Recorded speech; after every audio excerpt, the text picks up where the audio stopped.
மீண்டும் ஒரு விசை கூட இந்த உயிர்த்தெழுத நாள் ஆராதனைக்கு வந்திருக்கிற உங்கள் அனைவரையும் வாழ்த்தி வரவேற்கிறேன். கர்த்தர் உங்களை ஆசீர்வதிப்பாராக. உங்களுக்கு உயிர்த்தெழுந்த நாள் தின நல்வாழ்த்துக்களை உங்களுக்கு தெரிவித்துக் கொள்கிறேன். இப்பொழுது நாம் ஒரு வேத பகுதியை நாம் வாசிக்க கேட்க போகிறோம். நம்மத்தில் இருக்கக்கூடிய சகோதரி ஜெயராணி அவர்கள் முன் வந்து ஒரு வேத பகுதியை நமக்காக வாசிப்பார்கள். மத்தேயு 28 1 முதல் 10 வரை. ஓய்வு நாள் முடிந்து வாரத்தின் முதலாம் நாள் விடிந்து வருகையில் மகதலேனா மரியாளும் மற்ற மரியாளும் கல்லறையை பார்க்க வந்தார்கள். அப்பொழுது பூமி மிகவும் அதிரும்படி கர்த்தருடைய தூதன் வானத்தில் இருந்திறங்கி வந்து வாசலில் இருந்த கல்லை புரட்டி தள்ளி அதன் மேல் உட்கார்ந்தான். அவனுடைய ரூபம் மின்னலை போலவும் அவனுடைய வஸ்திரம் உறைந்த மழையை போல வெண்மையாகவும் இருந்தது. காவலாளர் அவனுக்கு பயந்ததினால் திடுக்கிட்டு செத்தவர்கள் போலானார்கள். தூதர் அந்த ஸ்திரீகளை நோக்கி, நீங்கள் பயப்படாதிருங்கள், சிலுவையில் அறையப்பட்ட இயேசுவை தேடுகிறீர்கள் என்று அறிவேன். அவர் இங்கே இல்லை, தாம் சொன்னபடியே உயிர்த்தெழுந்தார். கர்த்தரை வைத்த இடத்தை வந்து பாருங்கள். சீக்கிரமாய் போய் அவர் மரித்தோரிலிருந்து எழுந்தார் என்று அவருடைய சீஷர்களுக்கு சொல்லுங்கள்.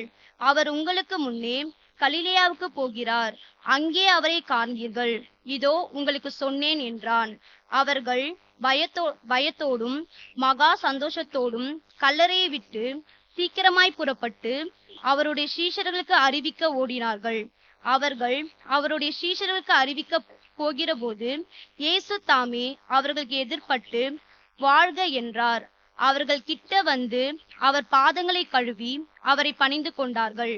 அப்பொழுது இயேசு அவர்களை நோக்கி, பயப்படாதிருங்கள், நீங்கள் போய் என் சகோதரர் கலிலேயாவுக்கு போகும்படி அவர்களுக்கு சொல்லுங்கள், அங்கே அவர்கள் என்னை காண்பார்கள் என்றார். கர்த்தர் இந்த வேத பகுதியை ஆசீர்வதிப்பாராக. இப்பொழுதும் நாம் அதே மத்தேயு 28வது அதிகாரத்திலே வேத வசனத்தை நாம் தியானிக்க போகிறோம். இந்த உயிர்த்தெழுந்த நாள் ஆராதனையிலே இன்றைக்கு நாம் கேட்கக்கூடிய இந்த பிரசங்கத்தினுடைய தலைப்பு என்ன அப்படின்னா, சேவகனா சீஷனா. சேவகனா சீஷனா. சோ பக்கத்துல இருக்கிறவங்களை பார்த்து கேளுங்க, சேவகனா சீஷனா. ஹல்லேலூயா. சோ நீங்க சேவகரா இருக்க போறீங்களா, சீஷரா இருக்க போறீங்களா அப்படின்றதான் இன்றைக்கு நம்ம முன்னாடி வைக்கப்பட்டிருக்கிற ஒரு கேள்வி. இப்போ இந்த இடத்துல முதல் 10 வசனத்தை அருமையான சகோதரி வாசிக்க நாம் கேட்டோம். சோ மறுபடியும் அதுல ஒரு வசனமாக நாம் வாசித்து அங்க என்ன நடக்கிறது என்பதை நாம் ஒன்றன் பின் ஒன்றாக பார்ப்போம். இப்போ உங்க கண்ணுக்கு முன்னாடி ஒரு பிக்சரை நான் கொண்டு வர போறேன். ஆகவே இப்போ நல்லா புரிஞ்சுங்க. இயேசுவை சிலுவையில் என்ன பண்ணிட்டாங்க? அறைந்து விட்டார்கள். சிலுவையில் அறையப்பட்ட இயேசு மரித்து விட்டார். மரித்தவரை கொண்டு வந்து என்ன பண்ணிட்டாங்க? அடக்கம் பண்ணிவிட்டு எல்லாரும் துக்கத்தோடு தங்களுடைய வீடுகளுக்கு போய்விட்டார்கள். சீஷர்கள் கூட இருந்தவர்கள்லாம் பயத்தின் நிமித்தம் எல்லாரும் என்ன பண்ணிட்டாங்க? தப்பித்து ஓடிவிட்டார்கள். அவர்கள் தலைமறைவாய்விட்டார்கள். அவர்கள் எந்த வீட்டுல யார் வீட்டுல இருக்கிறாங்கன்னு யாருக்குமே தெரியாது. அப்படிப்பட்ட ஒரு சூழ்நிலை. சோ அந்த எருசலேம் நகரம் அல்லது யாரெல்லாம் இயேசு கிறிஸ்துவை பின்பற்றினார்களோ, யாரெல்லாம் இயேசு கிறிஸ்துவை பற்றி கேள்விப்பட்டிருந்தார்களோ எல்லாருக்கும் இந்த தகவல் என்ன பண்ணுகிறது? போகிறது. ஒரே துக்கம், ஒரே இருள், ஒரே வேதனை, ஒரே கலக்கம். இப்படிப்பட்ட ஒரு சூழ்நிலையிலே ஒரு நாள் இரவு போகிறது. மறுநாள் சனிக்கிழமை, மறுநாள் என்ன அவங்களுக்கு? ஓய்வு நாள். அதனால அந்த ஓய்வு நாள்ல தங்களுடைய மனதை என்ன பண்ணுகிறார்கள்? செலுத்துகிறார்கள். ஆனாலும் அந்த ஓய்வு நாள் ஒரு துக்ககரமான ஒரு ஓய்வு நாளாக அது மாறுகிறது. அந்த நாளும் முடிகிறது. அடுத்த நாள் என்னது? வாரத்தின் முதலாம் நாள், ஞாயிற்றுக்கிழமை. சோ இப்போ நிறைய அங்க இருக்கக்கூடிய இயேசு கிறிஸ்துவுக்கு சீஷரா இருந்த சகோதரிகள், அவர்களுக்கு குறிப்பா சகோதரர்களாவது கொஞ்சம் ஒரு சின்ன தூக்கம் போடுவாங்க. சகோதரிகளால என்ன பண்ண முடியாது? இந்த மாதிரி சூழ்நிலையில தூங்க முடியாது. ஒரு உதாரணம் சொல்லணும்னா, நாங்க நிறைய நேரங்கள்ல டிராவல் பண்ணி போவோம். ட்ரெயின்ல எல்லாம் டிராவல் பண்ணி போவோம். அப்போ எங்க குழந்தைங்களெல்லாம் நாங்க கூட்டு போகும்போது பாத்தீங்கன்னா, என் ஒய்ஃப் நைட் ஃபுல்லா என்ன பண்ண மாட்டாங்க? தூங்கவே மாட்டாங்க. படுத்து கொஞ்சம் தூங்குமானா, இல்ல நான் தூங்கிட்டேன்னா குழந்தைய யாராவது தூக்கிட்டு போயிட்டாங்கன்னா என்ன பண்றதுன்னு சொல்லிட்டு, அதுவும் ட்ரெயின்ல போனா கட்டாயமா என் சிஸ்டர் என்ன பண்ணவே மாட்டாங்க? தூங்கவே மாட்டாங்க. அப்போ அவங்களுக்கு எப்படிதான் தூங்காம இருக்க முடியுதோ அது நமக்கு தெரியல. எனக்கெல்லாம் கொஞ்ச நாள் முழிச்சிருப்பேன், அதுக்கப்புறம் என்ன ஆயிடுவேன், தூங்கிடுவேன். ஆனா இந்த சகோதரிகள் என்ன பண்றாங்க, இங்க வேதத்துல சொல்லப்பட்டிருக்கிற சகோதரிகள், வாசிக்கலாமா? 1வது வசனம். ஓய்வு நாள் முடிந்து வாரத்தின் முதலாம் நாள் விடிந்து வருகையில் மகதலேனா மரியாளும் மற்ற மரியாளும் கல்லறையை பார்க்க வந்தார்கள். சோ அப்போ அவங்களுக்கு நைட்லாம் என்ன இல்ல, தூக்கம் இல்ல. அப்போ அவங்க காலையில எப்போ விடியும் அப்படின்னு பார்த்துட்டு கொஞ்சம் விடிஞ்ச உடனே கடகடன் வீட்டுல இருந்து கிளம்பி என்ன பண்றாங்க, கல்லறை கிட்ட வர்றாங்க. கல்லறையை பார்க்க அவர்கள் வருகிறார்கள். அப்பொழுது பூமி மிகவும் அதிரும்படி கர்த்தருடைய தூதன் வானத்திலிருந்து இறங்கி வந்து வாசலில் இருந்த கல்லை அவன் என்ன பண்ணான், புரட்டி தள்ளி அதன் மேல் உட்கார்ந்தான். சோ ஒரு தூதன் என்ன பண்றாரு, வந்து கல்லுனா சாதாரண கல்லு கிடையாது. அது வந்து கிட்டத்தட்ட 1 டன் அல்லது 1.5 டன் வெயிட் ஆகுது என்ன பண்ணும், அது இருக்கும். ஒரு 1000-1500 கிலோவாவது அந்த கல்லு இருக்கும். சாதாரண மனிதர்களால் என்ன பண்ண முடியாது, தள்ள முடியாது. அதை தள்ளுறதுக்கு ஒரு டெக்னிக் இருக்குது. அந்த போர் சேவர்கள் அதற்கு ஒரு டெக்னிக்கை பயன்படுத்தி என்ன பண்ணுவாங்க, தள்ளுவாங்க. இந்த லேடிஸ் போறாங்க, இவங்களால என்ன பண்ண முடியாது, தள்ள முடியாது. மார்க் சுவிசேஷத்துல நீங்க வாசித்து பாத்தீங்கன்னா அவங்க போகும்போது பேசிக்கிட்டே போவாங்க. என்ன பேசிட்டு போவானா, இந்த கல்லை நமக்காக யார் தள்ளுவார் அப்படின்னு சொல்லிட்டு பேசிக்கிட்டு போவாங்க. இப்போ இவங்க போய் பாக்குறாங்க, அங்க ஒரு தூதன் வந்து என்ன பண்றாரு, கல்லை திறந்து வைக்கிறார். திறந்து வச்சுட்டு அந்த கல் மேல உட்கார்ந்துட்டு அவர் சொல்றாரு, அவருடைய ரூபம் மின்னல் போலவும் அவனுடைய வஸ்திரம் உறைந்த மலையை போலவும் வெண்மையாக இருந்தது. காவலாளர் அவனுக்கு பயந்ததினால் திடுக்கிட்டு செத்தவர்கள் போல் ஆனார்கள். சோ இந்த வந்து காவலாளர், சேவகர் தூதனை பார்த்தவன என்ன ஆயிட்டாங்க, திடுக்கிட்டு செத்தவனை போல் ஆனார்கள். அவங்க எல்லாம் ஆம்பளைங்க தான். ஆனா இந்த லேடிஸும் அதே தூதர்களை தான் பாக்குறாங்க. ஆனா அவங்களுக்கு என்ன நடக்கல, எந்த ஒரு காரியமும் என்ன பண்ணல, நடக்கல. சரி, அதுக்கப்புறம் தூதன் அந்த ஸ்திரீகளை நோக்கி, நீங்கள் பயப்படாதிருங்கள், சிலுவையில் அறையப்பட்ட இயேசுவை தேடுகிறீர்கள் என்று அறிவேன். அவர் இங்கே இல்லை, தாம் சொன்னபடியே உயிர்த்தெழுந்தார். ஹல்லேலூயா. இதுதான் ரொம்ப முக்கியமான ஒரு வார்த்தை. தாம் சொன்னபடியே உயிர்த்தெழுந்தார். ஹல்லேலூயா. இயேசு தாம் மரிக்க போகிறேன் என்பதை தன்னுடைய சீஷர்களுக்கு சொன்னார். மரிக்க போகிறேன் என்பதை மட்டும் சொல்லிட்டு முடிக்கல. அவர் சொன்னாரு, நான் மரிப்பேன், 3ஆம் நாள் என்ன பண்ணுவேன், உயிரோடு எழும்புவேன் என்று சொன்னார். இதை மறுபடியும் அவருடைய சீஷர்களுக்கு சொல்லிக்கொண்டே இருந்தார். நான் மரிப்பேன், 3ஆம் நாள் என்ன பண்ணுவேன், உயிரோடு எழும்புவேன். சோ ஏன் இதை சொல்றார் அப்படின்னா, சீஷர்கள் இவரை யார் என்று அவங்க என்ன பண்ணணும், அறிந்து கொள்ள வேண்டும். வேதத்துல நீங்க பாத்தீங்கன்னா இயேசு 40 அற்புதங்களை செய்கிறார். இயேசு எத்தனை அற்புதம் செய்கிறார், 40 அற்புதம் செய்கிறார். அந்த 40 அற்புதத்துல 40வது அற்புதம் என்ன அப்படின்னு கேட்டீங்கன்னா, அவர் உயிரோடு எழுந்தது. ஹல்லேலூயா. வேதத்துல சொல்லப்பட்டிருக்கிறது, அவர் ஏன் அற்புதம் செய்தார் என்று வேதம் சொல்லுகிறது. யோவான் 20வது அதிகாரத்தை எடுத்துக்கொள்வோம். 30-31 வசனங்களை வாசிக்கலாம். யோவான் 20:30-31. இயேசு ஏன் அற்புதங்களை செய்தார்? இந்த புஸ்தகத்தில் எழுதியிராத வேறு அநேக அற்புதங்களையும் இயேசு தமது சீஷருக்கு முன்பாக செய்தார். சரி, அப்போ வேதத்துல எழுதப்பட்டது எத்தனை, 40. வேதத்துல இல்லாதது அநேக அற்புதங்கள் இருக்கிறது. சரி, எதற்காக இயேசு இந்த அற்புதங்களை செய்தார் அப்படின்னா, இயேசு தேவனுடைய குமாரனாகிய கிறிஸ்து என்று நீங்கள் விசுவாசிக்கும்படியாகும். சோ இயேசுவை நீங்க என்ன பண்ணணும், கிறிஸ்து தேவனுடைய குமாரனாகிய கிறிஸ்து என்று என்ன பண்ண வேண்டும், விசுவாசிக்க வேண்டும். அப்ப நிறைய பேருக்கு தேவனுடைய குமாரனாகிய கிறிஸ்துனா என்னன்னு தெரியாது. நான் சுருக்கமா உங்களுக்கு சொல்லிடுறேன், அதை விலைக்கு சொல்றது எனக்கு டைம் கிடையாது. இயேசு தேவனுடைய குமாரனாகிய கிறிஸ்து அப்படின்னா என்ன அர்த்தம் அப்படின்னா, இயேசுதான் தெய்வம், இயேசுதான் கடவுள், இயேசுதான் இறைவன், இயேசுதான் ஆண்டவர். அப்போ இந்த அற்புதங்கள் எல்லாம் செய்யப்பட்டதனுடைய நோக்கம், எல்லாரும் என்ன நம்பணும், இயேசுவை தெய்வம் என்று நம்ப வேண்டும். ஒரு ஆமென் சொல்லலாமா? ஹல்லேலூயா. அப்போ இயேசுவை தெய்வம் என்று நம்புவதற்காக இயேசு இந்த அற்புதங்களை எல்லாம் என்ன பண்றாரு, செய்கிறார். அதுல கடைசி அற்புதம் என்ன, அவர் உயிரோடு என்ன பண்ணது, எழுந்து வந்தது. சோ உயிரோடு எழுந்து வந்து கடைசி அற்புதத்தையும் செய்து தம்மை கடவுள் என்று அவங்களுக்கு முன்னாடி என்ன பண்றாரு? தன்னை நிரூபித்து காண்பிக்கிறார். ஹல்லேலூயா. அப்போ அதெல்லாம் செய்து தன்னை கடவுளாக நிரூபித்தவரை நாம் என்ன ஏற்றுக்கொள்ள வேண்டும்? தெய்வம் என்று ஏற்றுக்கொள்ள வேண்டும், கடவுள் என்று ஏற்றுக்கொள்ள வேண்டும். ராமேன் சொல்லலாமா? ஹல்லேலூயா. அப்புறம் பாருங்க, அப்படி அவரை கடவுள் நம்பினா என்ன நடக்கும் பாருங்க. விசுவாசித்து, இயேசுவை நீங்கள் விசுவாசித்து என்ன பெற்றுக்கொள்ளுமா?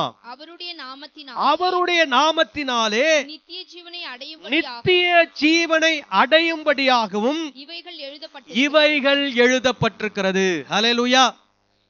அப்போ இயேசுவை கடவுள் நம்புறதுக்காக இயேசு என்ன செய்திருக்கிறார்? அற்புதம் செய்திருக்கிறார். அப்போ இயேசுவை நீங்க கடவுள் நம்பினா உங்களுக்கு என்ன கிடைக்கும்? என்ன கிடைக்கும்? நித்திய ஜீவன் கிடைக்கும். ஹல்லேலூயா. நித்திய ஜீவன் என்றால் என்ன? இந்த உலகத்திற்கு அப்பாற்பட்ட வாழ்க்கை. இப்ப நீங்க ஒருத்தர் இறந்துட்டாருன்னா நம்ம சொல்றோம் போயிட்டாரு போயிட்டாரு போயிட்டாருன்றோம். எங்க போனாரு? அவருடைய சரீரம் தான் இருக்குதே. ஆமாங்க, சரீரம் இருக்குதுங்க. சரீரத்துல இருந்த உயிர் என்ன ஆயிடுச்சு? போயிடுச்சு. அவருடைய ஆத்மா அவரை விட்டு என்ன பண்ணிடுச்சு? போயிடுச்சு. அப்ப கேள்வி என்ன? எங்க போச்சு? நிறைய பேருக்கு கேள்வி எங்க போகும்? வேத வசனம் சொல்லுகிறது, இயேசுவை விசுவாசித்தால் அந்த ஆத்துமா தேவனோடு இணைக்கப்பட்டு நித்திய ஜீவனிலே அது காணப்படுகிறது. ஹல்லேலூயா. நித்தியமாய் அந்த ஆத்துமா தேவனோடு இணைக்கப்பட்டு வாழப்போகிறது.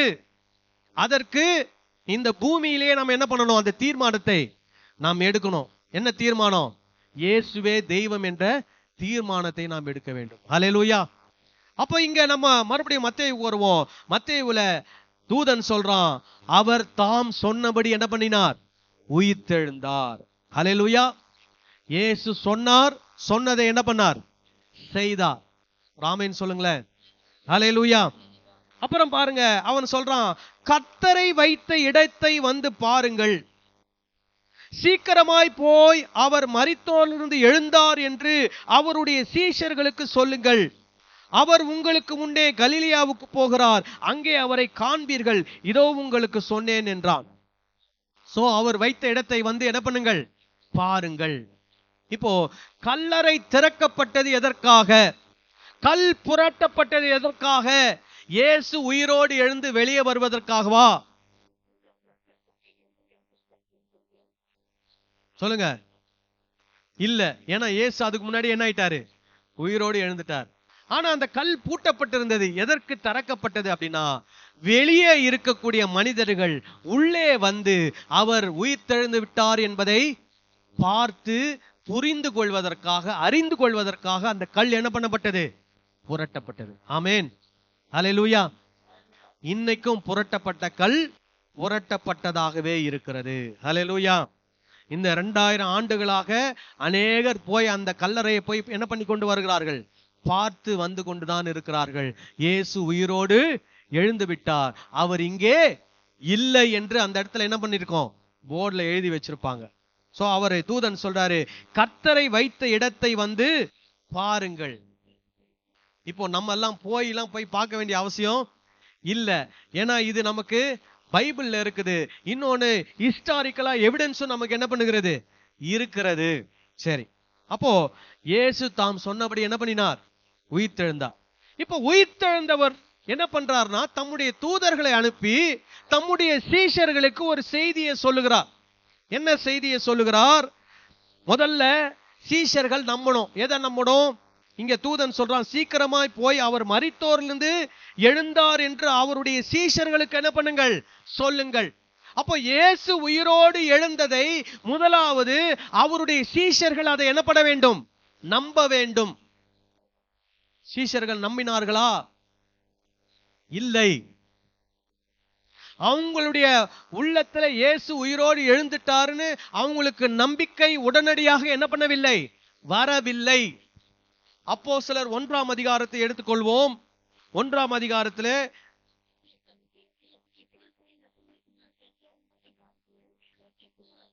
2ஆம் வசனத்திலிருந்து வாசிக்கலாமா? அவர் எடுத்துக்கொள்ளப்பட்ட நாள் வரைக்கும் செய்யவும் உபதேசிக்கவும் தொடங்கின எல்லாவற்றையும் குறித்து முதலாம் பிரபந்தத்தை உண்டு பண்ணினேன்.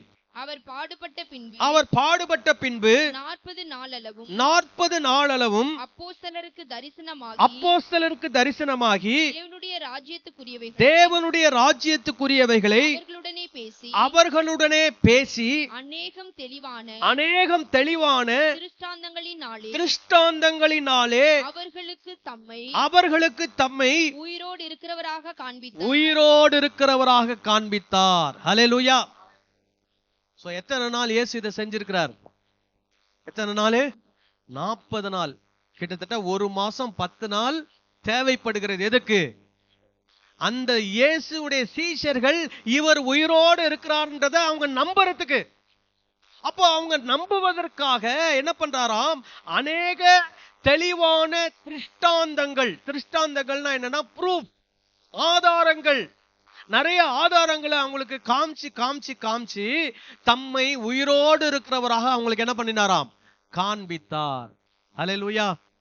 நீங்க ஒவ்வொரு இந்த சுவிசேஷ புஸ்தகத்துல மத்தேயு, மார்க்கு, லூக்கா, யோவான்ல பின்பக்கத்துல கடைசி 2 அதிகாரத்தை நீங்க வாசித்து பாத்தீங்கன்னா இயேசு உயிரோடு எழுந்ததுக்கு பின்னாடி செஞ்சது எல்லாமே அதுல என்ன பண்ணப்பட்டிருக்குது? எழுதப்பட்டிருக்கிறது. அப்போ அவங்களுடைய சீஷரை அவரை நம்ப வைக்கிறதுக்கு எத்தனை நாள் தேவைப்பட்டுச்சு? அவருக்கு 40 நாள் தேவைப்பட்டுச்சு. இத்தனைக்கும் அவங்க எல்லாம் இயேசு கூடவே இருந்தவங்க, இயேசு செய்த அற்புதத்தை கண்ணால பார்த்தவங்க, லாசருவை உயிரோடு எழுப்பினதை கண்ணால பார்த்தவங்க, தண்ணீரை திராட்சரசமாய் மாற்றினதை கண்ணால பார்த்தவங்க. ஆனாலும் அவங்களுக்கு இயேசு உயிரோடு எழுந்து வந்தது அவங்களால என்ன பண்ண முடியல? நம்ப முடியல. அதுல ஒரு முக்கியமான ஆள் யாருன்னா தோமா. அவர் தான் இருக்கிறதுலே ரொம்ப சந்தேக பேர்விலியா இருந்தாரு. அவர் என்ன சொன்னாரு? சீஷர்கள் சொல்றதெல்லாம் நம்பல. அவர் சொன்னாரு, நான் அவருடைய விலா எலும்புல நான் என்ன பண்ணணும்? என்னுடைய விரலை வச்சு பார்க்கணும். அவருடைய காயங்களில என்னுடைய கரங்களை நான் என்ன பண்ணணும்? தொட்டு பார்க்கணும். அப்பதான் நான் என்ன பண்ணுவேன்? நம்புவேன் அப்படின்னு தோமா சொல்றாரு. அப்போ அதுக்கு ஒரு முறை இயேசு வந்து தோமா கிட்ட சொல்றாரு, தோமாவே வந்து என்ன பண்ணு? தொட்டு பார் அப்படின்றாரு. அப்படி சொன்ன உடனே தோமா சொல்றாரு, என் ஆண்டவரே என் கர்த்தரே என்று சொல்றார். இது ரொம்ப முக்கியமான கிறிஸ்தவத்தில் இருக்கக்கூடிய முக்கியமான ஒரு வார்த்தை, மை காட் மை லார்ட். இத சொன்னது யார்னா? தோமா. அந்த தோமா தான் எங்க வந்தாரு? இந்தியாவுக்கு வந்து இந்தியாவிலே இயேசு கிறிஸ்துவை பற்றி இந்தியாவில் இருக்கக்கூடிய ஜனங்களுக்கு என்ன பண்ணினார்? அவர் சுவிசேஷத்தை அறிவித்தார். ஹல்லேலூயா. அவருக்கு சந்தேகம் தீர்க்கப்படலனா அவர் எங்க வந்திருக்க மாட்டார்? இந்தியாவுக்கு வந்திருக்க மாட்டார். அவருடைய சந்தேகம் அவருக்கு தீர்க்கப்பட்டபடினாலே அவர் உயிரே போனாலும் பரவாயில்லைன்னு சொல்லி அந்த எருசலேமிலிருந்து எங்க வந்தார்? இந்தியாவுக்கு வந்து இந்தியாவிலே சுவிசேஷத்தை அறிவித்து தன்னுடைய உயிரை இந்த மண்ணிலே அவர் தன்னுடைய உயிரை தியாகம் செய்தார். ஹல்லேலூயா. அவருடைய ரத்தம் இந்த தமிழ்நாட்டிலே சிந்தப்பட்டது. ஒருத்தர் சொல்லியிருக்கிறார், தேவனுடைய இரத்த சாட்சிகள் சிந்துகிற ஒவ்வொரு துளி ரத்தமும் ஒரு சபையினுடைய அடித்தளம். Every drop of blood of a martyr is the seed of a church. அது ஒரு சபைக்கு அடித்தளமாக, ஒரு சபையினுடைய வித்தாக அது காணப்படுகிறது என்று சொல்லுகிறார். அவர் ஒருத்தர் மட்டும் இல்ல, இயேசுவை விசுவாசித்த, இயேசு உயிரோடு இருக்கிறார் என்று நம்பின அநேகர் அநேக இடங்களிலே போய் இரத்த சாட்சிகளாய் மரித்திருக்கிறார்கள். ஹல்லேலூயா. ஆமென் சொல்லலாமா? ஹல்லேலூயா. இயேசு தாம் சொன்னபடி என்ன பண்ணினார்? உயிர்த்தெழுந்தார். அதை யாருக்கு சொல்ல சொன்னார்? சீஷர்களுக்கு சொல்ல சொன்னார். ஏன் சொல்ல சொன்னார்? சீஷர்கள் முதலாவது இதை என்ன பண்ணணும்? நம்பணும். ஹல்லேலூயா. சீஷர்கள் நம்பினாங்க. அதற்கு எத்தனை நாள் தேவைப்பட்டுச்சு? கிட்டத்தட்ட 40 நாள் தேவைப்பட்டுச்சு. சரி, எத்தனை பேருக்கு தன்னை காண்பித்தார்? 1 கொரிந்தியர் 15வது அதிகாரத்தை எடுத்துக்கொள்வோம். எத்தனை பேருக்கு தன்னை காண்பித்தார் அப்படின்னு பவுல் இங்கே சொல்லி இருக்கிறார். 1 கொரிந்தியர் 15வது அதிகாரம் 3வது வசனத்திலிருந்து வாசிங்க. சாரி, 1ல இருந்தே வாசிங்க. 15:1 இருந்து. அன்றியும் சகோதரரே, நான் உங்களுக்கு பிரசங்கித்த சுவிசேஷத்தை மறுபடியும் உங்களுக்கு தெரியப்படுத்துகிறேன். நீங்களும் அதை ஏற்றுக்கொண்டு அதிலே நிலைத்திருக்கிறீர்கள். நான் உங்களுக்கு பிரசங்கித்த பிரகாரமாய் நீங்கள் அதை கை கொண்டிருந்தால் அதனாலே நீங்கள் ரட்சிக்கப்படுவீர்கள். மற்றபடி உங்கள் விசுவாசம் விருதாவாய் இருக்குமே. நான் அடைந்ததும் உங்களுக்கு பிரதானமான ஒப்புவித்ததும் என்னவென்றால், கிறிஸ்துவானவர் வேத வாக்கியங்களின்படி நமது பாவங்களுக்காக மரித்து அடக்கம் பண்ணப்பட்டு வேத வாக்கியங்களின்படி 3ஆம் நாளிலே உயிர்த்தெழுந்து ஸ்கேபாவுக்கும் பின்பு 12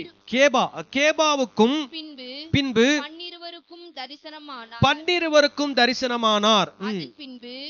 அவர் 500 பேருக்கு அதிகமான சகோதரருக்கும் ஒரே வேளையில் தரிசனமானார். அவர்களில் அநேகர் இந்நாள் வரைக்கும் இருக்கிறார்கள். சிலர் மாத்திரம் நித்திரை அடைந்தார்கள். பின்பு யாக்கோவுக்கும் அதன் பின்பு அப்போஸ்தலர் எல்லாருக்கும் தரிசனமானார். எல்லாருக்கும் பின்பு அகால பிறவி போன்ற எனக்கும் தரிசனமானார். அப்ப பவுல் இயேசு யார் யாருக்கெல்லாம் தரிசனமானார் என்பதை என்ன பண்ணுகிறார்? இங்கே சொல்லுகிறார். அந்த இயேசு தரிசனமானதுல கிட்டத்தட்ட எத்தனை பேரா? ஒரே நேரத்துல 500 பேருக்கு அதிகமானோருக்கு அவர் என்ன இருக்கிறார்? தரிசனமாயிருக்கிறார். தன்மை உயிரோடு இருக்கிறவராக என்பது இருக்கிறார், காண்பித்திருக்கிறார். இப்போ 12 பேரு 500 பேரு எல்லாம் சேர்த்தீங்கன்னா ஒரு 500 அல்ல 600 பேர் வரைக்கும் என்ன இருக்கிறார்? குத்து மதிப்பா அவர் தம்மை உயிரோடு இருக்கிறவராக என்ன பண்ணியிருக்கிறார்?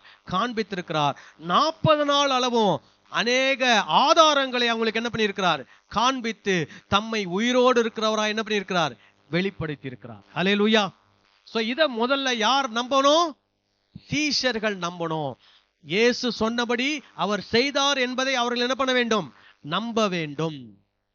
அது போல நீங்க எல்லாம் நம்புறீங்களா? இயேசு உயிரோடு எழுந்து விட்டார் என்பதை நம்புறீங்களா? உங்களுக்கு ஏதாவது ஆதாரம் தேவைப்படுகிறதா? ஆதாரம் தேவையில்லை. ஏன்னா பைபிள் அதற்கான ஆதாரம் என்ன பண்ணுகிறது? இருக்கிறது. அதை நாம் நம்பினாலே போதும். ஹல்லேலூயா. ரொம்ப ஆதாரம் வேணும்னா என்ன பண்ணுங்க? ஒரு 1 லட்சம் ரூபாய் 2 லட்சம் ரூபாய் செலவு பண்ணி எங்க போங்க? எருசலேமுக்கு போங்க. அவர் ஜெபம் பண்ண என்னது கெத்செமனே தோட்டம் இருக்கும், கல்வாரி சிலுவையில் அறையப்பட்ட இடம் இருக்கும், எல்லாத்தையும் போய் பாருங்க. அவரை அடக்கம் பண்ண கல்லறை கூட என்ன பண்ணும்? திறந்து வச்சிருப்பாங்க, போய் பார்த்துட்டு வாங்க. ஹல்லேலூயா. அப்போ இயேசு தாம் சொன்னபடி என்ன பண்ணினார்? உயிர் தெழுந்தார். அப்புறம் பாருங்க, அவர்கள் பயத்தோடு மகா சந்தோஷத்தோடு கல்லறையை விட்டு சீக்கிரமாய் புறப்பட்டு அவருடைய சீஷர்களுக்கு அறிவிக்க ஓடினார்கள். அவர்கள் அவருடைய சீஷர்களுக்கு அறிவிக்க போகிற போது இயேசுதாமே அவர்களுக்கு எதிர்பட்டு, பாருங்க, உடனே முதல்ல இயேசு என்ன பண்றாரு? இந்த பெண்மணிகளுக்கு என்ன பண்ணுகிறார்? எதிர்பட்டு வாழ்க என்றார். அவர்கள் கிட்ட வந்து அவர் பாதங்களை தழுவி அவரை பணிந்து கொண்டார்கள். அப்பொழுது இயேசு அவர்களை நோக்கி, பயப்படாதிருங்கள், நீங்கள் போய் என் சகோதரர் கலிலேயாவுக்கு போகும்படி அவர்களுக்கு சொல்லுங்கள், அங்கே அவர்கள் என்னை காண்பார்கள் என்றார். சோ இந்த பெண்மணிகளுக்கு முதல்ல இயேசு உயிரோடு எழுந்த செய்தி அவர்களுக்கு என்ன பண்ணப்படுகிறது? சொல்லப்படுகிறது. இயேசுவே அந்த செய்தி அந்த பெண்களுக்கு என்ன பண்ணுகிறார்? சொல்லுகிறார். நீங்க பாத்தீங்கன்னா நிறைய பேர் என்ன பண்ணுவாங்கன்னா, பாவம் இந்த உலகத்துல வந்தது காரணமே யார் தான்? ஏவாள் தான், பெண்கள் தான். அதனால பெண்கள் ரொம்ப மோசமானவர்கள் என்று சொல்லி அநேகர் சொல்லுவாங்க. ஆனா இயேசுவும் அவருடைய சீஷர்களும் பெண்களுக்கு என்ன கொடுத்தாங்க? நல்ல முக்கியத்துவம் கொடுத்தாங்க. அப்போ இயேசு தனக்கு ஆண் சீஷர்கள் இருந்தாலும் அவர் தன்னுடைய பெண் சீடர்களுக்கு முதல்ல தன்னை என்ன பண்ணுகிறார்? வெளிப்படுத்தி தன்னுடைய செய்தியை அவர்களுக்கு சொல்லி, இவங்களை போய் யாருக்கு சொல்ல சொல்றாரு? மற்ற சீஷர்களுக்கு போய் சொல்லுங்கள் அப்படின்னு சொல்றாரு. அவங்க போய் என்ன பண்றாங்க? சொல்ல போறாங்க. அப்ப இயேசு அவங்களுக்கு முன்னாடி வந்து சொல்றாரு, பயப்படாதிருங்கள், வாழ்க என்றெல்லாம் அவங்களை என்ன பண்றாரு? வாழ்த்துகிறார். ஹல்லேலூயா. சோ அதுல 2 வார்த்தை வருகிறது. வாழ்க அப்படின்னா கிரீட்டிங்ஸ், ரிஜாய்ஸ் அப்படின்னு சொல்றாராம். வாழ்க, சந்தோஷமாயிருங்கள். நான் சொல்லுகிற இந்த செய்தியை இப்போ என்ன பண்ணுங்கள், சொல்லுங்கள், பயப்படாதிருங்கள் அப்படின்லாம் சொல்றார். அல்லேலூயா. அப்போ அவர்கள் அந்த செய்தியை என்ன பண்ணுகிறார்கள், கொண்டு செல்கிறார். இயேசு உயிரோடு இருக்கும்போது தன்னுடைய மரணத்தை குறித்து சொன்ன 2 இடத்தை மட்டும் நான் உங்களுக்கு சுட்டி காட்ட விரும்புகிறேன். மத்தேயு 16வது அதிகாரம் 21வது வசனத்தை நம்ம வாசிக்கலாம். அது முதல் இயேசு தாம் எருசலேமுக்கு போய் மூப்பராலும் பிரதான ஆசாரியராலும் வேத பாரகராலும் பல பாடுகள் பட்டு கொலையுண்டு 3ஆம் நாளில் எழுந்திருக்க வேண்டும் என்பதை தம்முடைய சீஷர்களுக்கு சொல்ல தொடங்கினார். அல்லேலூயா. சோ இது எந்த சூழ்நிலையில வருது அப்படின்னு பாத்தீங்கன்னா, இயேசு தன்னுடைய சீஷர்கள் கிட்ட பேசிக்கிட்டு இருக்கும்போது கேள்வி கேட்கிறார். மக்கள் என்னை யார் என்று நினைக்கிறார்கள்? அப்ப அவங்க சொல்றாங்க, மக்கள் உங்களை தீர்க்கதரிசி நினைக்கிறாங்க அப்படின்னு சொல்றாங்க. ஒரு சில தீர்க்கதரிசியுடைய பெயர்களையும் சொல்றாங்க. அப்புறம் இயேசு கேட்கிறாரு, நீங்கள் என்னை யார் என்று நினைக்கிறீர்கள்? அப்பொழுது பேதுரு சொல்றாரு, நீர் ஜீவனுள்ள தேவனுடைய குமாரனாகிய கிறிஸ்து அப்படின்னு சொல்றார். அப்போ இதெல்லாம் நடந்து கொண்டு வந்த பின்புதான் இயேசு சொல்றாரு, அது முதல் இயேசு தாம் எருசலேமுக்கு போய் மூப்பராலும் பிரதான ஆசாரியராலும் வேத பாரகராலும் பல பாடுகள் பட்டு கொலையுண்டு 3ஆம் நாளில் எழுந்திருக்க வேண்டும் என்பதை தம்முடைய சீஷர்களுக்கு என்ன பண்ணினார், சொல்ல தொடங்கினார். அந்த நேரத்திலிருந்து அவர் சாகிற வரைக்கும் என்ன பண்ணிட்டே வராரு, ஒரு சில சூழ்நிலையிலே அவர்களுக்கு சொல்லி கொண்டே வருகிறார். அப்புறம் பாருங்க, யோவான் 11:25-26 இயேசு அவளை நோக்கி, நானே உயிர்த்தெழுதலும் ஜீவனுமாய் இருக்கிறேன். இயேசு என்ன சொல்லி இருக்கிறாரு, நானே உயிர்த்தெழுதலும் ஜீவனுமாய் இருக்கிறேன். என்னை விசுவாசிக்கிறவன் மரித்தாலும் பிழைப்பான், உயிரோடு இருந்து என்னை விசுவாசிக்கிறேன் எவனும் என்றென்றைக்கும் மறியாமலும் இருப்பான். இதை விசுவாசிக்கிறாயா என்றார். சோ இயேசு இதை ஏற்கனவே என்ன பண்ணியிருக்கிறாரு, சொல்லி இருக்கிறாரு. சொன்னபடி அவர் என்ன பண்ணிட்டாரு, உயிரோடு எழுந்து விட்டார். அல்லேலூயா. அதே இயேசு என்ன சொல்லி இருக்கிறார்னா, என்னிடத்தில் விசுவாசமாய் இருக்கிறவனுக்கு நித்திய ஜீவன் உண்டு என்று மெய்யாகவே மெய்யாகவே நான் உங்களுக்கு சொல்லுகிறேன் சொல்லி இருக்கிறாரு. அதனால அவரை விசுவாசிக்கிற நமக்கு என்ன உண்டு, நித்திய ஜீவன் உண்டு. அல்லேலூயா. 2வது பாயிண்ட்,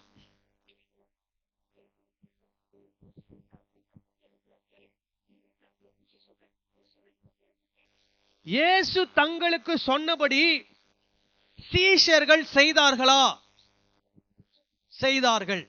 முதல்ல நான் சொன்னேன், இயேசு தாம் சொன்னபடி என்ன பண்ணார், செய்தார். 2வது, இயேசு தம்முடைய சீஷர்களுக்கு சொன்னபடி சீஷர்கள் செய்தார்களா? சரி, இயேசு தம்முடைய சீஷர்களுக்கு என்ன சொன்னார்? இப்போ உயிர்த்தெழுந்ததுக்கு அப்புறம் என்ன சொல்றார்? இதே வேத பகுதியில நீங்க பாத்தீங்கன்னா 16வது வசனத்திலிருந்து, 11 சீஷர்களும் கலிலேயாவிலே இயேசு தங்களுக்கு குறித்திருந்த மலைக்கு போனார்கள். சோ 11 சீஷர்கள் எங்க போறாங்க, இயேசு தாமுக்கு குறித்திருந்த மலைக்கு என்ன பண்றாங்க, போறாங்க. அப்படின்னா என்ன, இந்த சகோதரிகளுக்கிட்ட இருந்து சொல்லப்பட்ட செய்தி யாருக்கு வந்துருச்சு, சீஷர்களுக்கு வந்துருச்சு. சீஷர்கள் அந்த செய்தியை கேட்டு என்ன பண்றாங்க, அந்த மலைக்கு போறாங்க. அப்போ அங்கே அவர்களை கண்டு,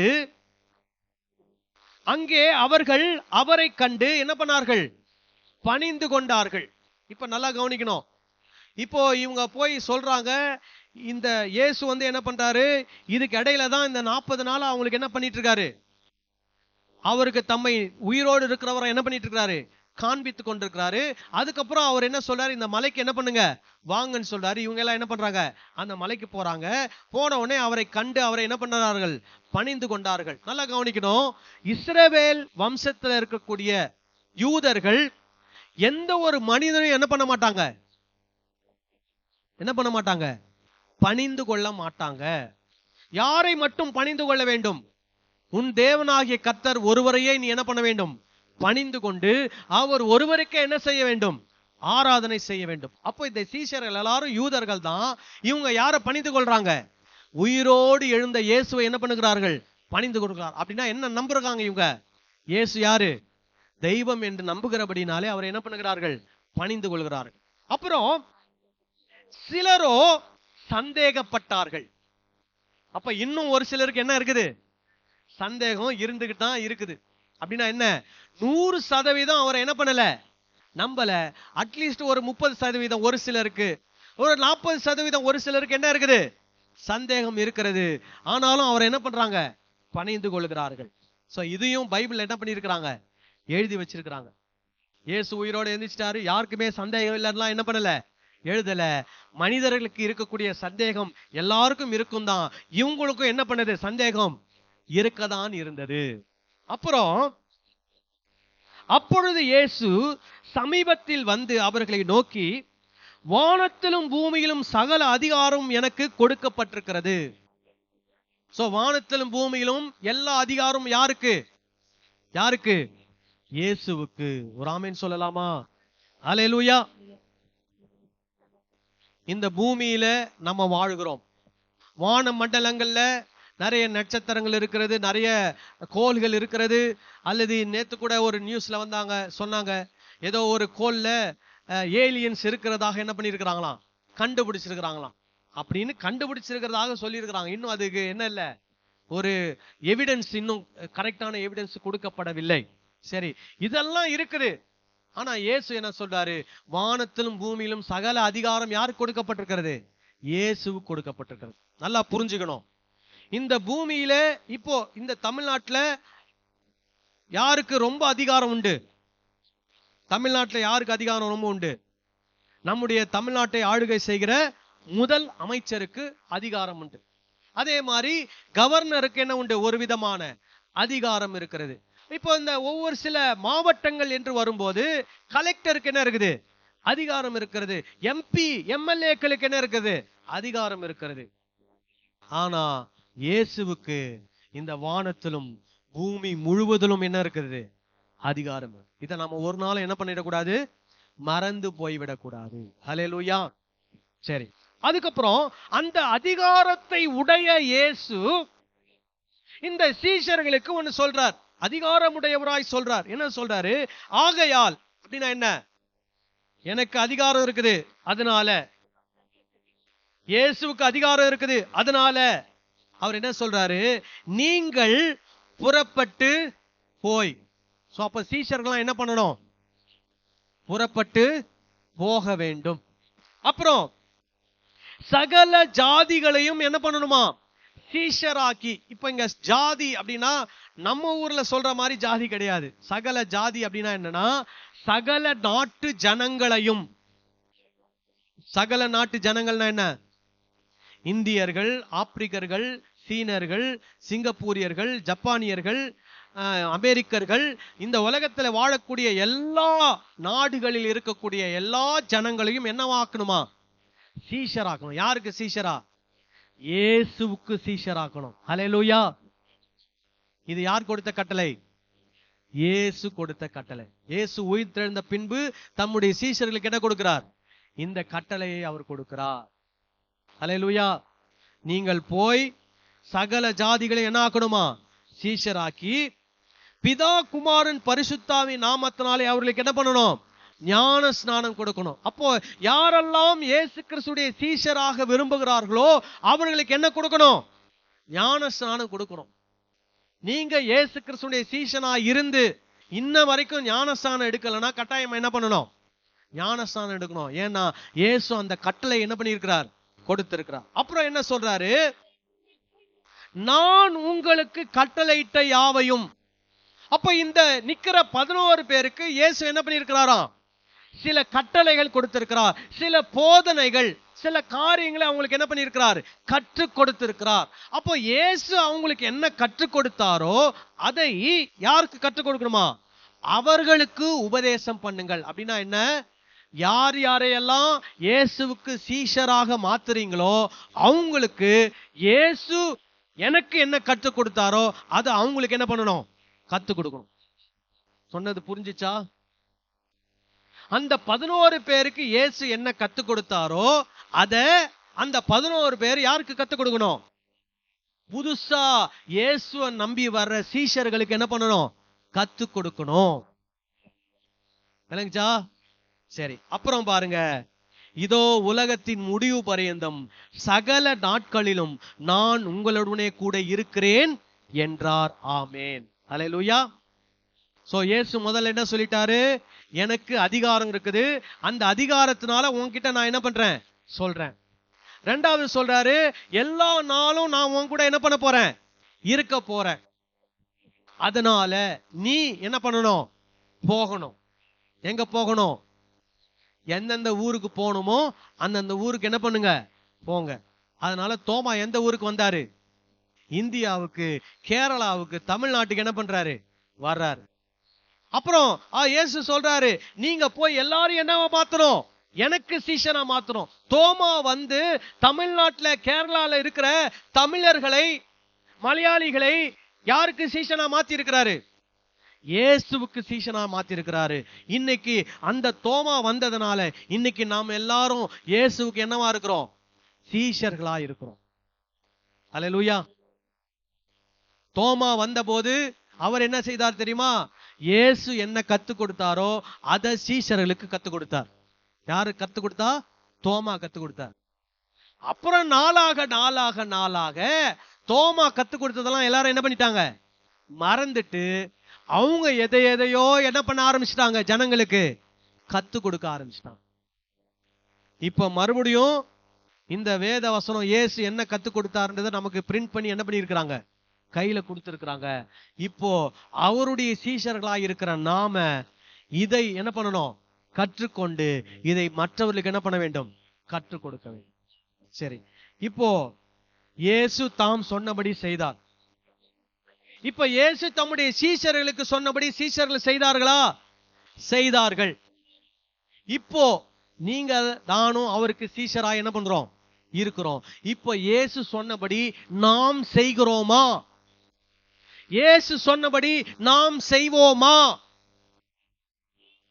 இயேசு என்ன சொல்றாரு? புறப்பட்டு போங்கள்ன்றார். அப்படின்னா என்ன? நீங்க இங்க இருந்து எங்க போக வேண்டாம்? ஆப்பிரிக்காக்கெல்லாம் போக வேண்டாம். உங்க வீட்டுல இருந்து எங்க போங்க? பக்கத்து வீட்டுக்கு போங்க. உங்க வீட்டுல இருந்து எங்க போங்க? எதிர் வீட்டுக்கு போங்க. உங்க வீட்டுல இருந்து எங்க போங்க? பின்னாடி வீட்டுக்கு போங்க. யாரை பத்தி சொல்லுங்க? இயேசுவை பத்தி மட்டும் சொல்லுங்க. உங்களுடைய பெருமை சொல்ல வேண்டாம், பாஸ்டருடைய பெருமை சொல்ல வேண்டாம், சர்ச்சினுடைய பெருமை சொல்ல வேண்டாம். யாரை பத்தி மட்டும் பேசினா போதும்? இயேசுவை பற்றி மட்டும் பேசினா போதும். நம்முடைய நோக்கம் எல்லாரும் யாருக்கு சீஷனா மாறணும்? இயேசுவுக்கு சீஷனா மாறணும். அல்லேலூயா. பாருங்க, வேதத்துல பாத்தீங்கன்னா ஒரு சீஷன் இன்னொரு சீஷனை உருவாக்குகிறான். அப்போ நீங்க இயேசு கிறிஸ்துவுடைய உண்மையான சீஷனா இருப்பீர்கள் என்றால் நீங்கள் இன்னொரு சீஷனை இயேசுவுக்காக என்ன பண்ணணும்? உருவாக்கணும். உருவாக்குறீங்களா? நீங்க எத்தனை பேருக்கு இயேசு கிறிஸ்துவை பற்றி இந்த வருஷத்துல சொல்லி இருக்கிறீங்க? இந்த 4 மாசத்துல யாராவது ஒருத்தருக்கு இயேசு இப்படிப்பட்டவர், இயேசு அப்படிப்பட்டவர், இயேசுதான் உண்மையான கடவுள் என்று யாருக்காவது சொல்லி இருக்கிறீங்களா? ஏன்னா இயேசு சொன்னதை யார் செய்தார்? சீஷர்கள் செய்தார்கள். இப்போ இயேசு சொன்னதை இந்த சீஷர்கள் செய்கிறீர்களா? அப்படி இல்லைன்னா இன்னைக்கு ஒரு தீர்மானம் எடுத்து என்ன பண்ணணும்? செய்யணும். இன்னொரு சீஷனை நீங்க என்ன பண்ணணும்? உருவாக்கணும். யாருக்கு? உங்களுக்கு இல்ல. யாருக்கு? இயேசுவுக்கு. ஹல்லேலூயா. இயேசுவுக்கு ஒரு சீஷனை என்ன பண்ணணும்? உருவாக்கணும். உருவாக்குறது மட்டும் இல்ல, அந்த சீஷனுக்கு எதை சொல்லிக் கொடுக்கணும் தெரியுமா? இயேசு என்ன சொல்லிக் கொடுத்தாரோ அதை தான் அந்த சீஷனுக்கு சொல்லி தரணும். ஒரு ஆமென் சொல்லலாமா? ஹல்லேலூயா. எனக்கு தெரிஞ்சு இந்த சர்ச்சை ஆரம்பிச்சதுல இருந்து இயேசு என்ன சொல்லிக் கொடுத்தாரோ அதை தான் நான் உங்களுக்கு சொல்லி கொடுத்துட்டு இருக்கிறேன். சோ நான் இயேசுவுக்கு, என்னுடைய மனசாட்சிக்கு நான் இயேசுவுக்கு உண்மையான சீஷனாக நான் என்ன பண்றேன்? இருக்கிறேன். இயேசு என்ன சொல்லி கொடுத்தாரோ அதை தான் நான் உங்களுக்கு என்ன பண்றேன்? சொல்லி தரேன். ஆனா இன்னைக்கு இந்த நிலைமை தான் எல்லா சபையிலும் இருக்குதானா? கட்டாயமா இல்ல. இயேசு சொல்லி கொடுத்தத ஜனங்களுக்கு என்ன பண்றது இல்ல? சொல்லி கொடுக்கிறது இல்ல. ஆனா இங்க இயேசு சொல்லி கொடுத்ததை தான் உங்களுக்கு என்ன பண்றேன்? சொல்லி தரேன். நீங்களும் இயேசு என்ன சொல்லி கொடுத்திருக்கிறாரோ அதை தான் மற்றவங்களுக்கும் என்ன பண்ணணும்? சொல்லி கொடுக்கணும். ஒரு ஆமென் சொல்லலாமா? ஹல்லேலூயா. சோ உண்மையான சீஷனா இருப்பீங்களா? வாக்கு கொடுக்குறீங்களா? ஆமென் சொல்லுங்களேன்.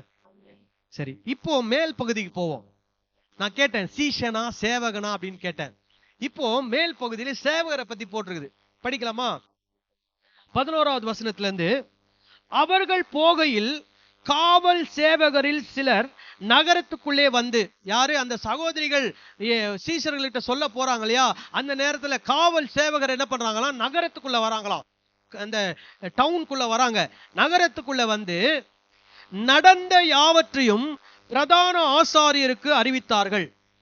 இவர்கள் மூப்பரோடு கூட வந்து ஆலோசனை பண்ணி சேவகருக்கு வேண்டிய பணத்தை கொடுத்து, சேவகருக்கு என்ன கொடுக்குறாங்க? பணத்தை கொடுத்து, நாங்கள் நித்திரை பண்ணுகையில் அவனுடைய சீஷர்கள் ராத்திரியிலே வந்து அவனை களவாய் கொண்டு போய் விட்டார்கள் என்று சொல்லுங்கள். என்ன சொல்லணுமா? சேவகர், நாங்க தூங்கும் போது இயேசு கிறிஸ்துவனுடைய சீஷர்கள் வந்து இயேசுனுடைய சரீரத்தை என்ன பண்ணிட்டு போயிட்டாங்க? திருடிட்டு போயிட்டாங்கன்னு எல்லாருக்கும் போய் என்ன பண்ணுங்க? சொல்லுங்க. அப்புறம் இது தேசாதிபதி கேள்வியானால் நாங்கள் அவரை சம்மதப்படுத்தி உங்களை தப்புவிப்போம் என்றார்கள். அவர்கள் பணத்தை வாங்கி கொண்டு தங்களுக்கு போதிக்கப்பட்டபடியே செய்தார்கள். இந்த பேச்சு யூதருக்குள்ளே இந்நாள் வரைக்கும் பிரசித்தமாயிருக்கிறது. சோ சேவகர் என்ன பண்றாங்க? அவங்களும் போய் சொல்றாங்க. என்ன போய் சொல்றாங்க? தங்களுக்கு என்ன சொல்லப்பட்டதோ அதை போய் என்ன பண்றாங்க? சொல்றாங்க. அவங்களுக்கு என்ன சொல்லப்பட்டுச்சு? ஒரு கட்டுக்கதை, ஒரு பொய், ஒரு பித்தலாட்டம், ஒரு ஏமாற்றுகிற வார்த்தைகள் அவர்களுக்கு என்ன பண்ணப்பட்டது? சொல்லப்பட்டது. என்ன சொல்லப்பட்டது? நாங்க தூங்கிட்டே இருந்தோமா, திடீர்னு யார் வந்தது? சீஷர்கள் வந்தாங்களா, இயேசுனுடைய சரீரத்தை என்ன பண்ணிட்டாங்க? எடுத்துட்டு போயிட்டாங்க. முழிச்சு பார்த்தா எது இல்ல? இயேசுடைய சரீரம் இல்ல. இப்ப நல்லா கவனிங்க. தூங்கிட்டு இருக்கும் போது யார் வந்தா யாரு போனான்னு யாருக்குமே தெரியாது. அப்ப எப்படி இவங்க சொல்றது உண்மையா இருக்கும்? சீஷர்கள் வந்து தூக்கிட்டு போனாங்கன்னு சொன்னது எப்படி உண்மை? அது உண்மை கிடையாது.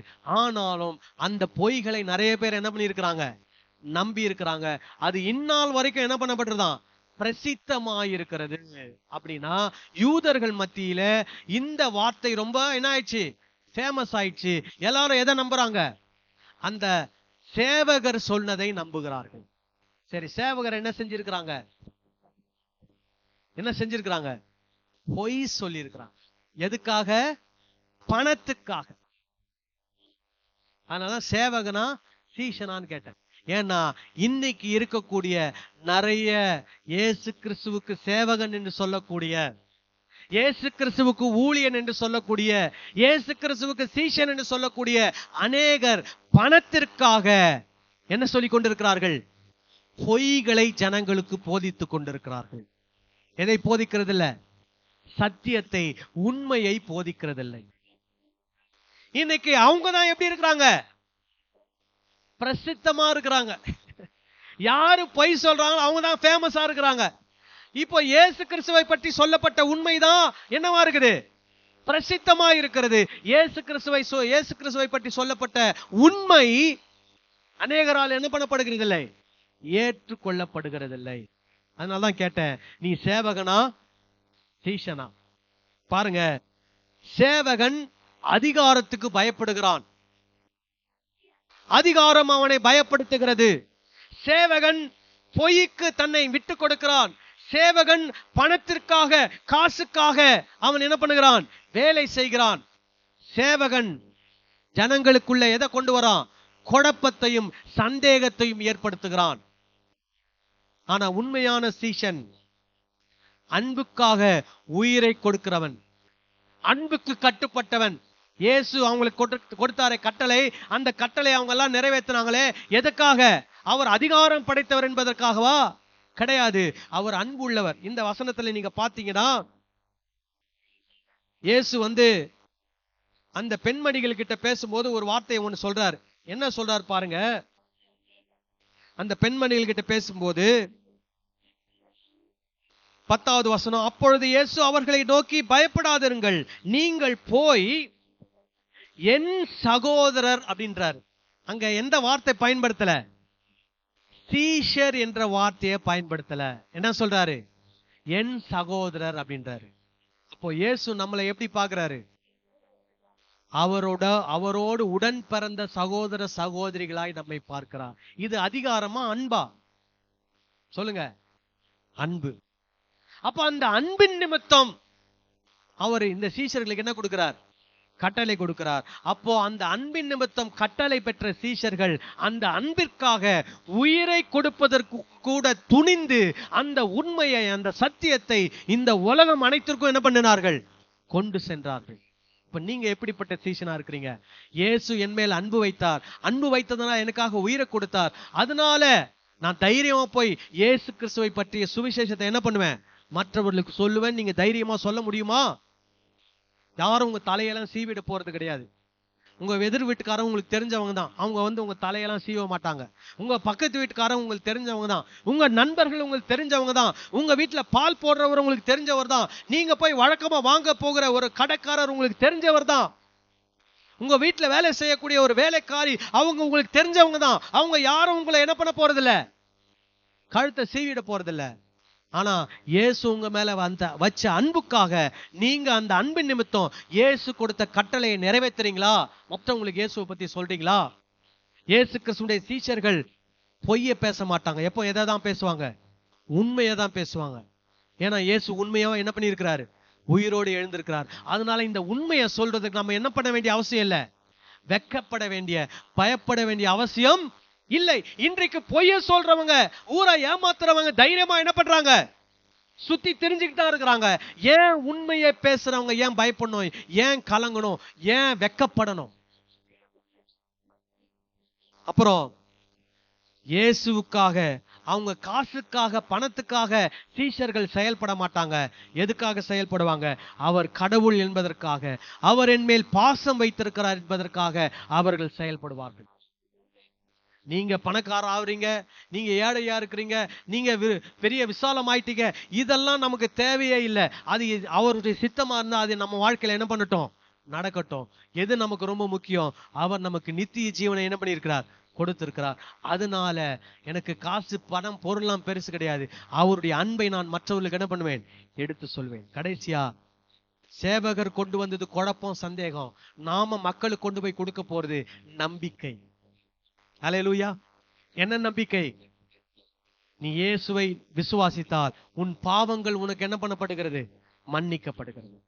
உன் பாவங்கள் உனக்கு மன்னிக்கப்பட்டால் நீ நித்திய ஜீவனை என்ன பண்ணுகிறாய்? பெற்றுக் கொள்கிறாய். எப்போ? இப்போவே. இன்னைக்கு நிறைய பேர் வாக்குறுதி கொடுக்குறாங்க. எப்போ கொடுப்பாங்க வாக்குறுதி? எலெக்ஷன் டைம்ல கொடுப்பாங்க. அதோட அந்த வாக்குறுதி என்ன ஆயிடும்? காத்துல பறந்து போயிடும். அதுக்கப்புறம் அடுத்த எலெக்ஷன் வரும்போதுதான் என்ன நடக்கும்? சில வாக்குறுதிகள் உஜாரா சேதெல்லாம் ஏற்படுத்துவாங்க. அது பாதியில என்ன ஆயிடும்? நின்னுடும். அப்புறம் மறுபடியும் அடுத்த எலெக்ஷனுக்கு இன்னொரு வாக்குறுதி. ஏன்னா அடுத்த வருஷம் நமக்கு எலெக்ஷன் வரப்போகுது. பாருங்க, இன்னும் கொஞ்ச நாள்ல ரோடெல்லாம் என்ன ஆயிடும்? புது ரோடா மாறிடும். ஆனா 4 வருஷம் இந்த பள்ளமேடு ஆன ரோட்ல அவதிப்பட்டது யாரு? நம்ம தான். ஆனா இன்னும் ஒரு வருஷத்துல எல்லா ரோடும் புது ரோடுகளாக மாறிவிடும். அதுக்கப்புறம் புது வாக்குறுதிகள் நமக்கு என்ன பண்ணப்படும்? கொடுக்கப்படும். ஆனா இயேசு கொடுத்த வாக்குறுதி, என்னை விசுவாசிக்கிறவனுக்கு என்ன உண்டு? நித்திய ஜீவன் உண்டு. நானே உயிர்த்தெழுதலும் ஜீவனுமாயிருக்கும். அப்போ இயேசு நமக்கு வாக்குறுதி கொடுத்திருக்கிறார், நம்பிக்கையின் வாக்குறுதி. அதே வாக்குறுதியை நம்ம யார் கொடுக்க போறோம்? யாருக்கிட்ட இயேசுவை பத்தி சொல்ல போறோமோ அவங்களுக்கு அந்த நம்பிக்கையின் வாக்குறுதி என்ன பண்ண போறோம்? கொடுக்க போறோம். மறுபடியும் உங்களுக்கு சொல்றேன், இயேசு தாம் சொன்னபடி உயிரோடு எழுந்தார். இயேசு தம்முடைய சீஷர்களுக்கு சொன்னபடி அவர்கள் என்ன பண்ணார்கள்? செய்தார்கள். நீங்கள் செய்வீர்களா? செய்ய வேண்டும்.